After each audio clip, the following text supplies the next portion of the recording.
ಕೀರ್ತನೆ 1ನೇ ಅಧ್ಯಾಯ ಹೆಚ್ಚಾಗಿ ಎಲ್ಲರಿಗೂ ಗೊತ್ತಿರುವ ವಾಕ್ಯವೇ ಆಗಿದೆ. ಅಲ್ಲಿ ಏನು ಬರೆದಿದೆ?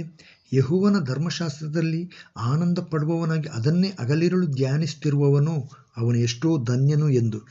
ಪ್ರಿಯರೇ, ಈ ವಾಕ್ಯವನ್ನು ಸೂಕ್ಷ್ಮವಾಗಿ ಗಮನಿಸಿದರೆ ಸತ್ಯವೇದವನ್ನು ಹಗಲಿರುಳು ಓದುವವನು, ಧ್ಯಾನಿಸುತ್ತಿರುವವನು, ಅದರ ಪ್ರಕಾರ ನಡೆಯುವವನು ಧನ್ಯನು ಎಂದು ತಿಳಿಯುತ್ತದೆ.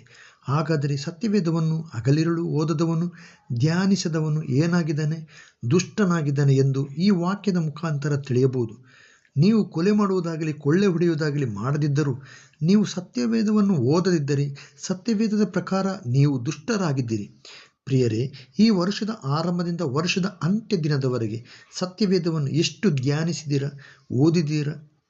ನೀವು ಸತ್ಯವೇದವನ್ನು ಓದದಿದ್ದರೆ, ಸತ್ಯವೇದವನ್ನು ಪ್ರೀತಿಸದಿದ್ದರೆ ನಿಮ್ಮನ್ನು ಕರೆಯುವ ಹೆಸರು ವಿಶ್ವಾಸಿಯಲ್ಲ, ದುಷ್ಟನು ಎಂದು. ಪ್ರಿಯರೇ, ಈ ದಿನ ತೀರ್ಮಾನಕ್ಕೆ ಬನ್ನಿ. ಸತ್ಯವೇದವನ್ನು ಓದಿರಿ, ಧ್ಯಾನಿಸಿರಿ, ಅದರ ಪ್ರಕಾರ ಜೀವಿಸಲು ಪ್ರಯತ್ನಿಸಿ. ದೇವರು ನಿಮ್ಮನ್ನು ದೇವರ ಸಮಾಧಾನದಿಂದ ನಡೆಸುತ್ತಾನೆ. ಇದು ಸತ್ಯದ ಮಾತಾಗಿದೆ, ಅನುಭವದ ಮಾತಾಗಿದೆ.